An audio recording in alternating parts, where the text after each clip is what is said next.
July the 16th, 1945, Alamogordo, New Mexico. The atomic age is born. This is the story of one forgotten child of the early optimistic days of atomic power. How, before the space race of the 1960s, America and Russia poured billions into another technological contest, the building of a giant nuclear-powered aircraft. A plane so fantastic it could stay aloft for months at a time. Free of earthbound and vulnerable bases, it was the ultimate doomsday machine.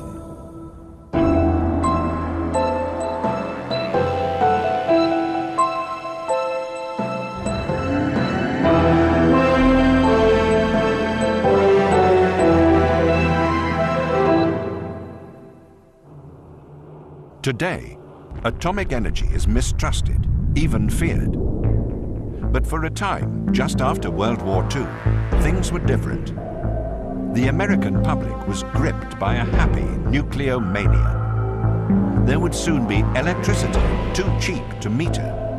There would be atomic-powered cars, trains, helicopters, and cargo ships.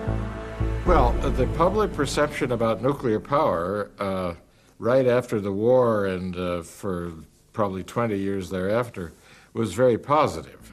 People talked about it coming very soon, and they talked about power too cheap to meter and other optimistic remarks like that. Some people talked about using it everywhere, you know, for transportation of all kinds. There was even a scheme, I mean, totally mad from today's perspective, to detonate atomic bombs over the North and South Pole to melt the ice, give the world a warmer climate. And there would be atomic-powered airplanes. As early as 1942, Enrico Fermi and his associates on the Manhattan Project, which built the first atom bomb, had discussed the prospective use of atomic power to propel aircraft. The great advantage nuclear power could give a plane was an almost limitless range. In 1950, in-flight refueling had not yet been perfected, although experiments by the British in the interwar years had shown that the technology to transfer fuel between two planes in flight was easy enough to perfect. But in the pre-jet age, carrying aloft a worthwhile load of gasoline to transfer to another aircraft meant the project was impractical. Now, the British had actually done some limited experiments in flight refueling before the war, but what they'd found was that you could not transfer significant amount of fuel to make a real difference in the range.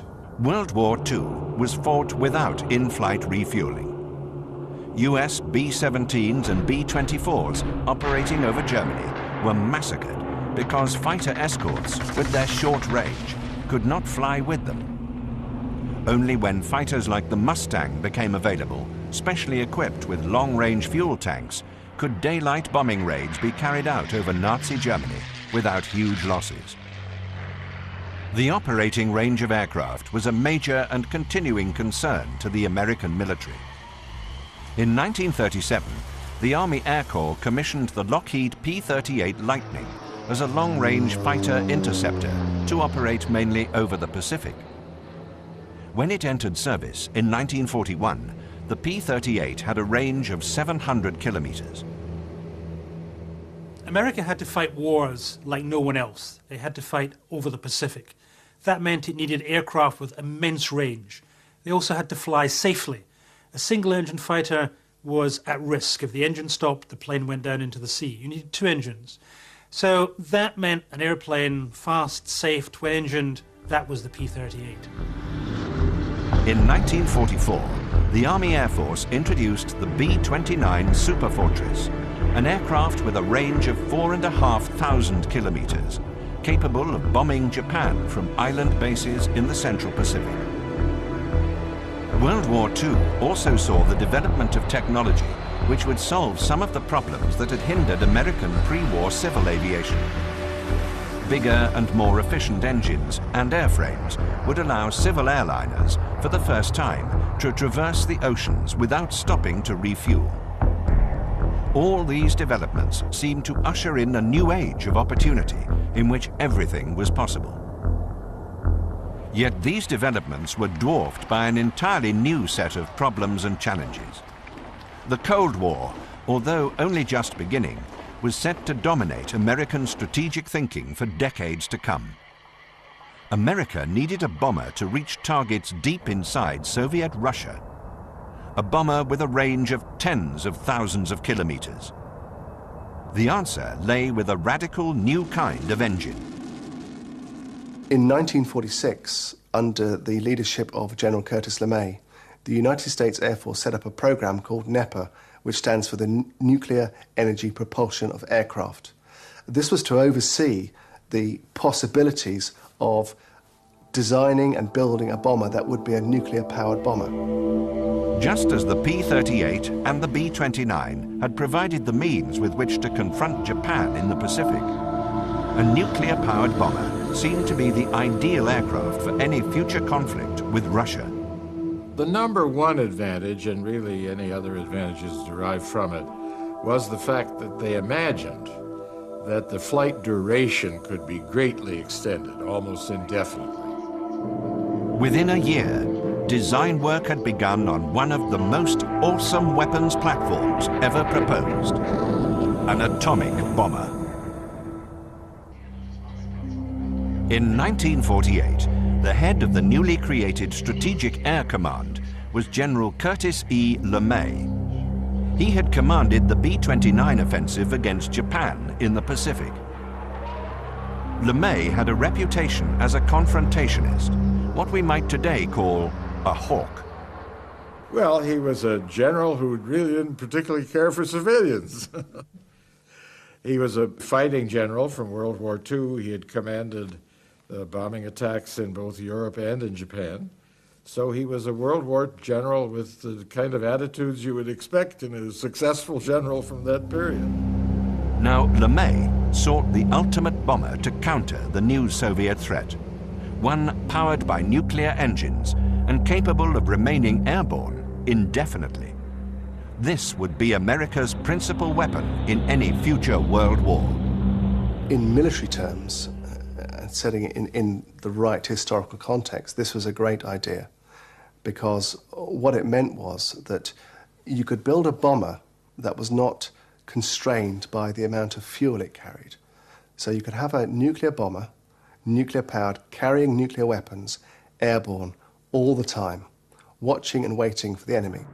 But LeMay and the Air Force were not trusted by someone in high office, President Harry Truman. President Truman was very worried about leaving this awesome power of the atom solely in the hands of the military.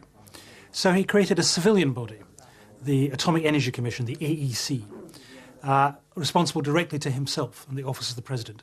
And this would control all nuclear research, it would control the nuclear reactors, and this really annoyed the generals, it would keep under lock and key the atomic bombs.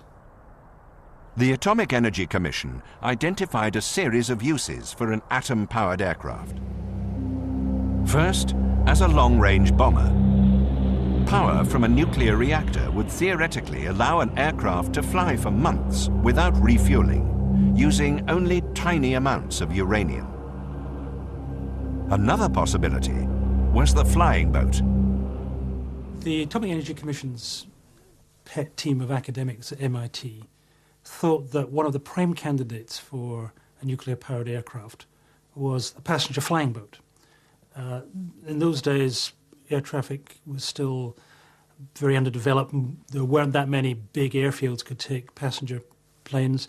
So flying port to port was quite a good idea. Also, an atomic reactor in an aircraft was quite heavy and a flying boat was big enough to carry it. So that looked like a good bet. Indeed, before the age of the jet, the flying boat seemed the most promising aircraft for long-haul civil aviation.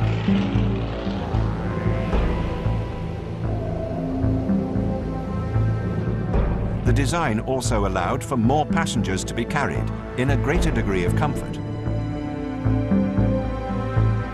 Millionaire Howard Hughes built the Spruce Goose to carry passengers across the Atlantic non-stop. And in England, Saunders Roe were building the elegant Princess flying boat. It was intended for the growing transatlantic market. They were developing a docking system. In fact, that was in use at Southampton, so you no longer were taken out to your flying boat in motorboats. You'd walked aboard it from docks, and there would have been docks at either end, drive the aeroplane in, tie it up, and then walk ashore. The Princess was one of the largest aircraft ever built. Well, it was a double-decker, so we had upper and lower decks. We had provision for cocktail bars and all the rest of it, and double-berth cabins. It was definitely going to be an upmarket luxury way of crossing the Atlantic in about 7.5 hours. An atom-powered flying boat might have other uses. Atomic power was also being developed for a new generation of submarines that could lurk for months under the sea. New flying boats with atomic engines would have the range to hunt them down. September 1949. A lone US B-29 reconnaissance bomber picks up samples of radioactive material high above the Soviet Union. Russia had joined the nuclear club. The next year, North Korea invaded South Korea. The Cold War had turned hot. These events were to accelerate the plan for an American atom-powered bomber. The Congressional Joint Committee on Atomic Energy was very much in favor of going ahead with promoting and going ahead with the nuclear bomber. The Atomic Energy Commission itself also was. They developed eventually a special subdivision which did that work. And within the Department of Defense, the Department of the Air Force, there were a lot of great hopes for the nuclear airplane. In 1951, the Atomic Energy Commission ordered into production the world's first experimental nuclear-powered aircraft. The designated aim, as stated in 1951, was to produce 2 flying test beds, so 2 flying nuclear-powered aircraft by 1957. And the program started with a series of testing the shielding requirements for the crew. The major issue was how to protect the pilot and crew from the effects of radiation coming from the reactor. One solution that was seriously canvassed was only using older crew to fly the aircraft. The theory being that they would be irradiated to some degree anyway, but if they were beyond child-rearing age, then it wouldn't matter so much.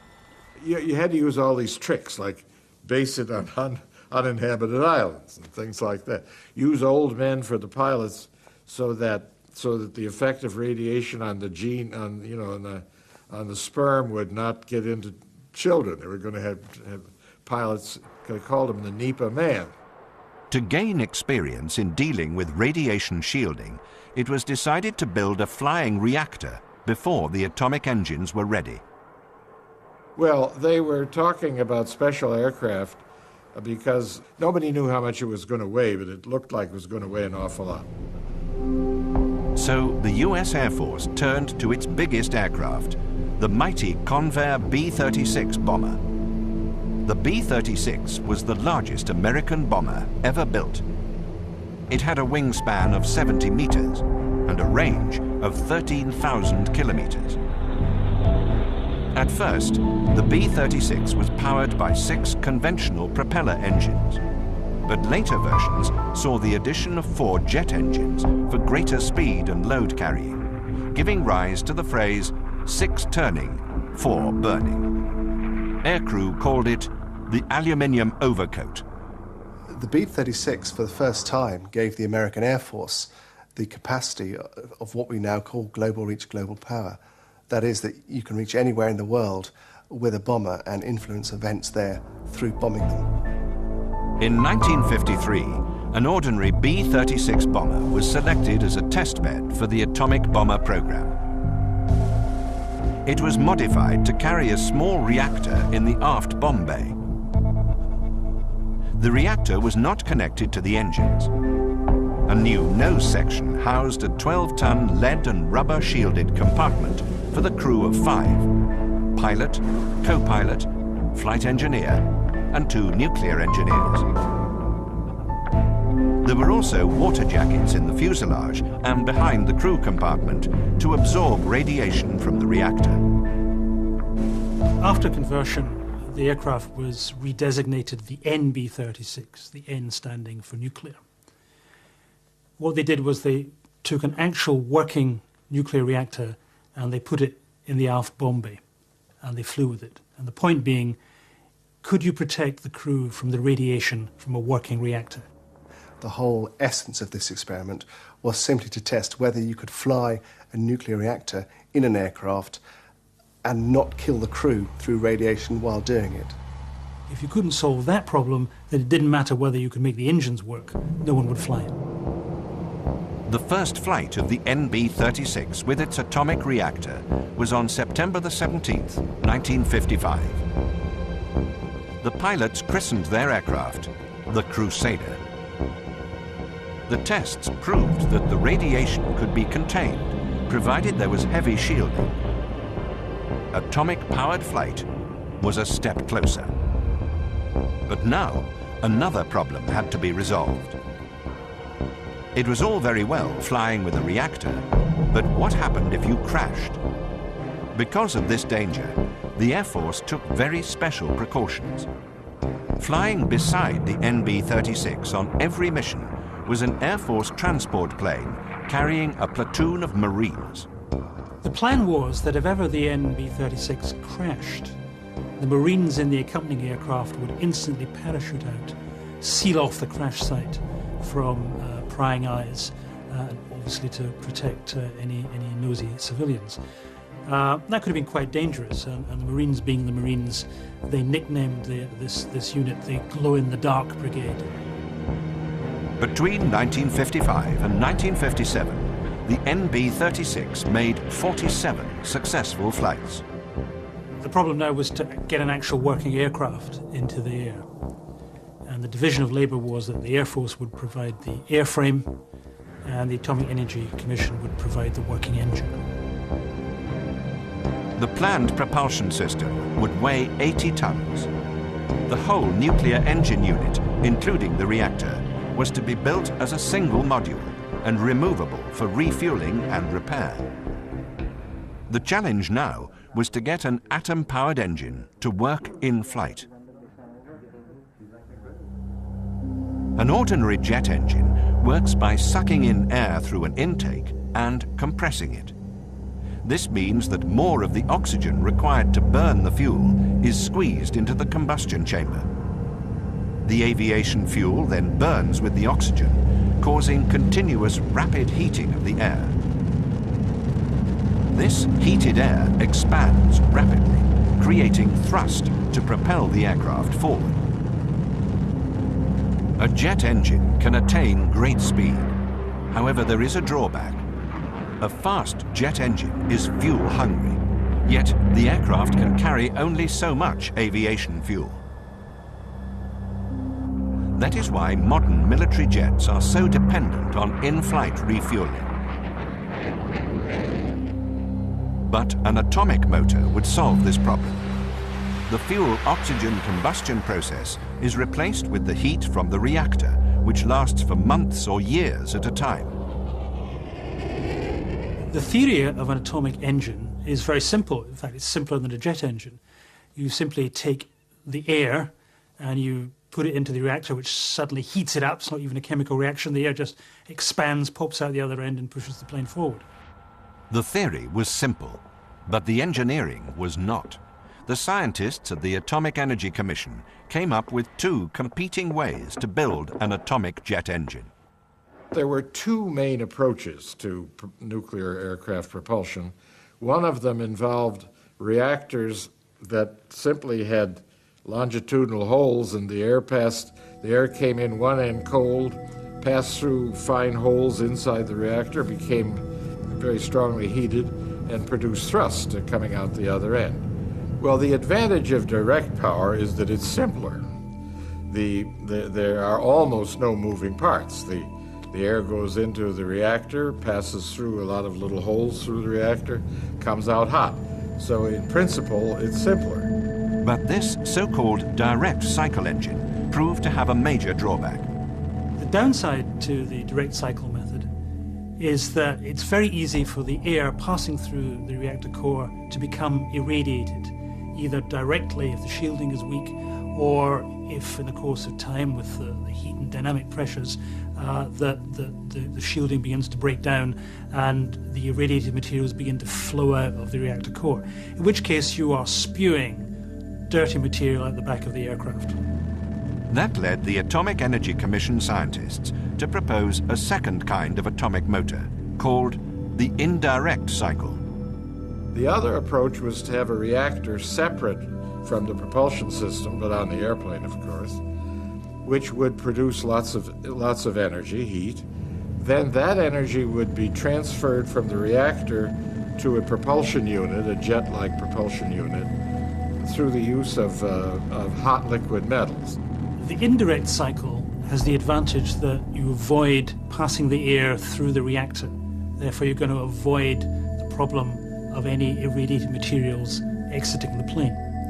So what you have to do is to have some medium between the air and the hot reactor, some other substance that will pass from the hot reactor, taking heat, and transfer it to the air.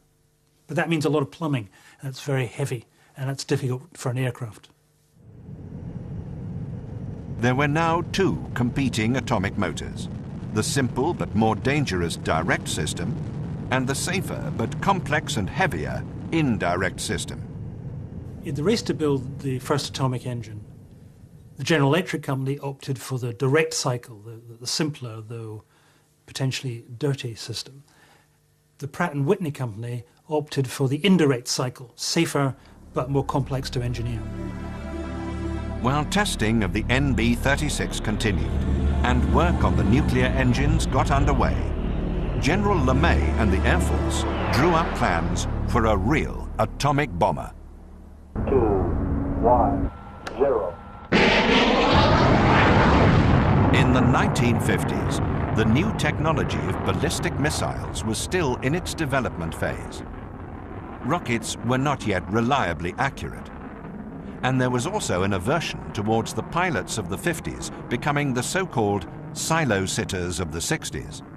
Many people within the Air Force, especially the older experienced people, simply favored airplanes over missiles, and the nuclear airplanes seemed like, in that sense, it was a godsend. The big advantage that people saw for a nuclear-powered aircraft was simply that the flight duration could be extended indefinitely. That meant the range could be anything you wanted. It means they could stand on station if they were for defensive or observational purposes. The new atomic-powered bomber would look very different from its predecessors. It was called the WS-125. Design and construction of the aircraft was entrusted to Convair, builders of the B-36. The Air Force developed a lot of formal administrative techniques, and one was to classify programs, and WS just stands for Weapon System, and they all had numbers, and the WS-125 was a nuclear airplane. The plan was for the WS-125 to be operational in the early 1960s. It was never given a B for bomber number, but could have been the B-72. The WS-125 would have a reactor situated in the main body of the aircraft, feeding two jet engines. It would carry atomic bombs or cruise missiles. The crew would be in a shielded front cockpit.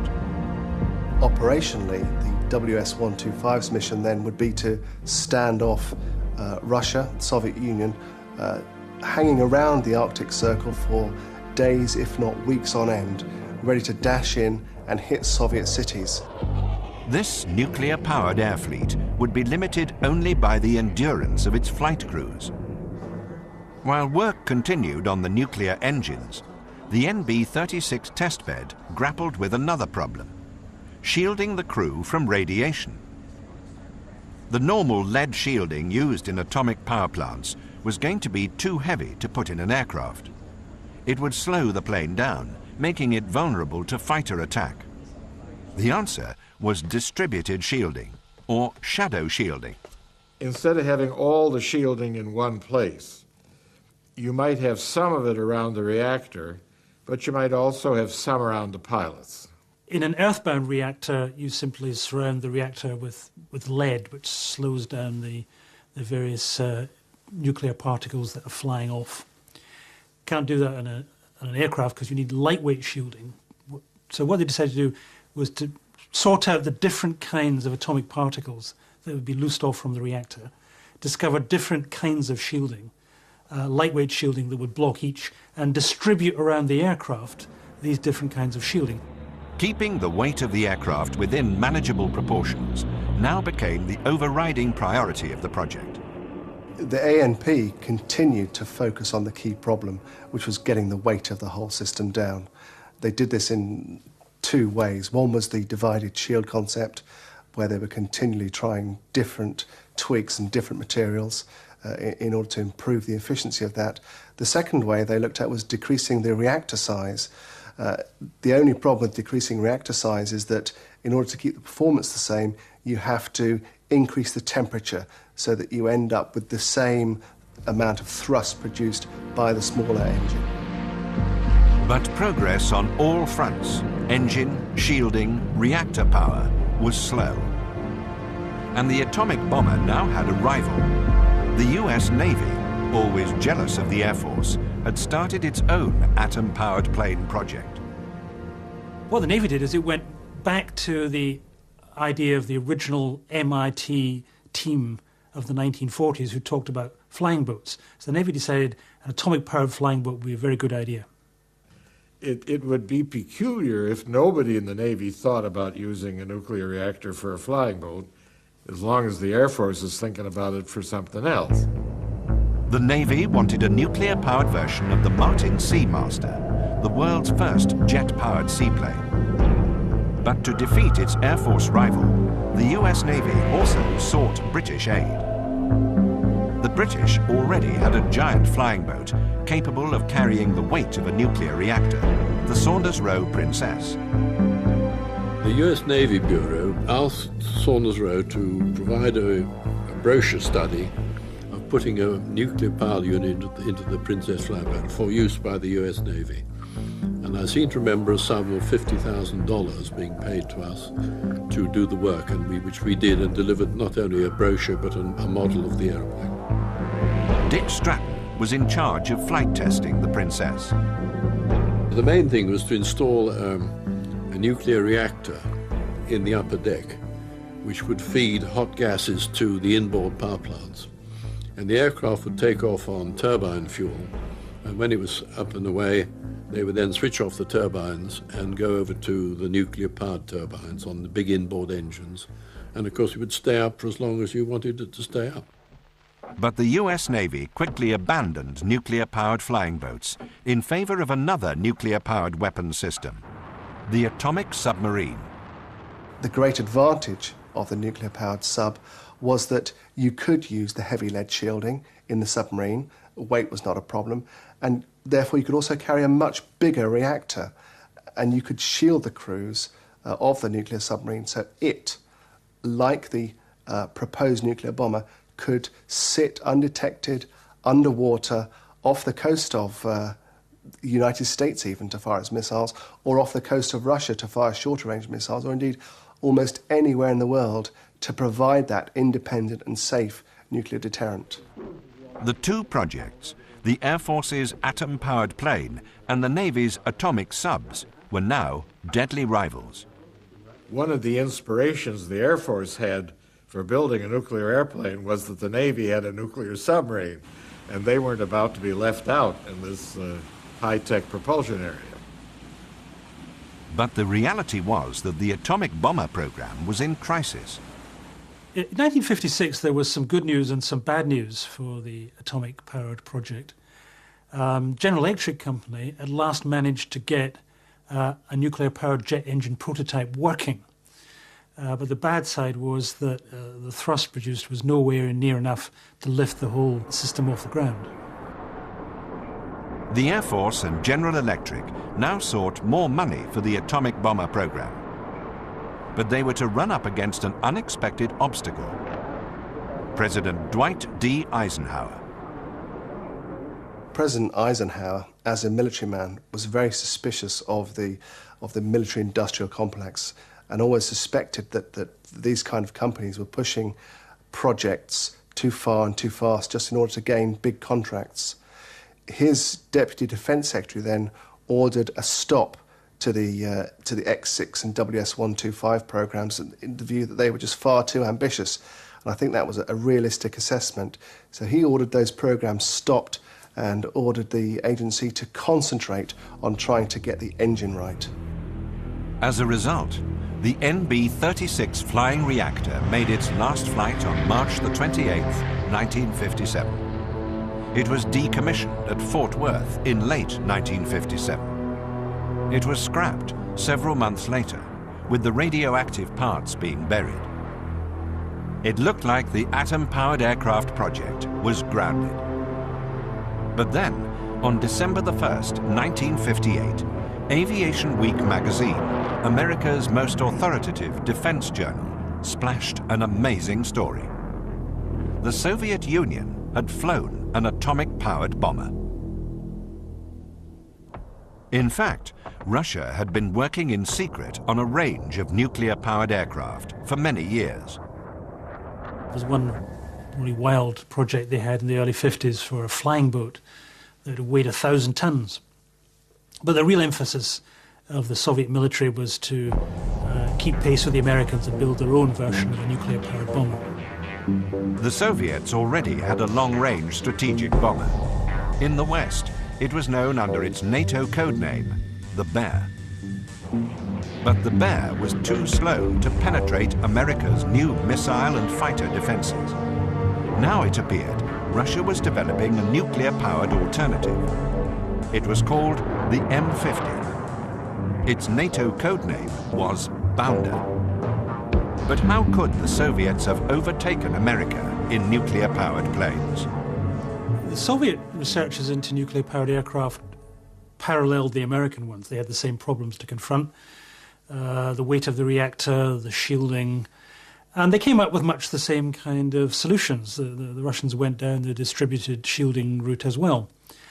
Curiously, the Soviet figures for the weight and size of the reactor they wanted to fly with is very similar to what the Americans came up with, about 80 tons. News of the Soviet atom plane success, allied to the successful launch of Sputnik, now changed US policy. The AEC, the Defense Department, or several Defense Department officials, and the Air Force then threw their weight behind an effort to get the program back up to the prestige level and the amount of input that it had before, and tried to urge the president to back it so that the Americans could have a plane flying by the early 60s. President Eisenhower now increased the budget for America's atom plane project. But Eisenhower remained suspicious. He put the accelerated program under management he could trust. By that time, I had already developed very substantial doubts about its practicality. The goal is a reasonable goal. I mean, an airplane with an indefinite flight time. But the practicality, and I could summarize it in three different areas, all of which are closely related. One is that airplanes are subject to crashing. The idea of flying around with a reactor, which sadly might crash anywhere, is just not something which could be made acceptable. The second point is that especially on the direct drive, or the direct reactor, direct heat, it was inevitable that it would constantly be spewing radioactivity out the tail. And the other one was the pilots. I mean, the question of shielding the pilots was a serious one. Herb York was a good scientist who knew that they hadn't cracked the four major problems. They still hadn't built an engine that was powerful enough to get the whole shooting match off the ground. They still hadn't solved the major shielding problems. The direct cycle engine was still too dirty to be considered, and the indirect cycle, the technology was simply too immature. Backed by Eisenhower, York imposed new goals on the project. he cancelled further development of the airframe as being premature. Work would concentrate on getting a foolproof engine working. Progress was happening on the engine front. General Electric ran a series of very successful experiments using the direct cycle concept. The engine was running routinely, solely under nuclear power. The General Electric company were eventually able to get their direct cycle engine working routinely. So the concept was proved. The trouble was they still couldn't crack the weight problem. The plane and the engine still couldn't get off the ground. While General Electric was working on their direct cycle atomic jet engine, Pratt & Whitney was still working on the indirect cycle. Dr. York thought the indirect cycle approach, which offered the prospect of fewer dangerous leaks of radiation, was the best prospect for a working engine. However, even with all this renewed vigour in terms of engine research, even by 1959, real progress had been very slow, and a working prototype was not even in sight.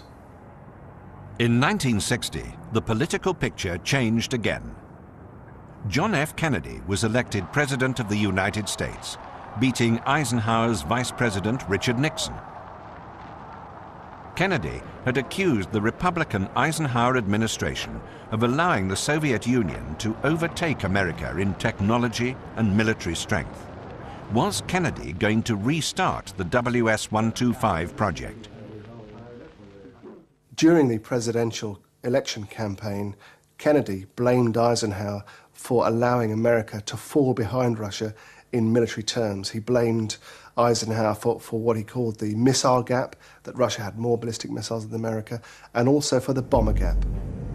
But on taking office, Kennedy would discover Eisenhower's last secret. In the closing months of his presidency, Eisenhower had come into classified intelligence about the true state of Soviet military preparations. The new U-2 spy plane and the first space-based reconnaissance satellites had revealed the actual state of Soviet bomber and missile forces. When Kennedy arrived in the White House, he was in for a major shock. There was no bomber gap. Indeed, it seemed that the Russians had hardly any bombers operational at all. There was no missile gap, and worse still, it appeared they didn't have an atom-powered plane. It seemed that there never had been an atom-powered plane. The entire Aviation Week story about the Soviets flying a nuclear-powered plane had been a hoax. There never was a nuclear-powered aircraft. There was a bounder. They built one single aircraft, the M50 Bounder, but it was powered by ordinary jet engines, and it wasn't a very efficient aircraft. This knowledge now doomed the American atomic bomber project and any prospects of a revival of the WS-125. All that remained when he became president was research and development on the indirect drive, the liquid metal drive, and even that we're no longer talking about an airplane. So when Kennedy became president, the program was 95% gone. The atomic bomber was finally cancelled in March 1961, only a month after Kennedy entered the White House. The surprising thing is that just at the moment Kennedy was cancelling the A&P program, they were beginning to make breakthroughs in reactor materials that would lead eventually to lightweight reactors, particularly that could be used in spaceflight. Today, if you were trying to build a nuclear-powered engine for an aircraft, you could probably do so, given the technology we now have. The atom-powered plane had been overtaken by events. The US Navy's nuclear-powered Polaris submarines were becoming operational, and America now had reliable and accurate long-range ballistic missiles. The manned bomber, no matter how powered, had become vulnerable to the anti-aircraft missile.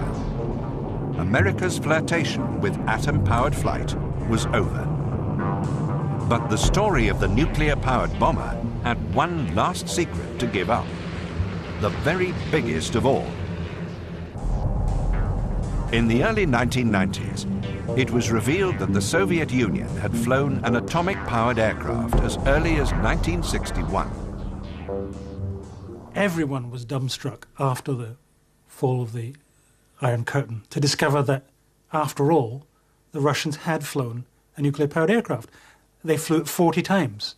But this was in the 1960s, and they did it by simply not shielding the crew. Khrushchev was so concerned by what he perceived to be American progress in building an atomic-powered bomber that he demanded one of his own. And the truth of the matter was that the Russians were playing catch-up. They built a fairly crude, direct cycle engine, and with fairly basic shielding that not only irradiated the crew, but also passed all kinds of contaminated air into the environment as it flew.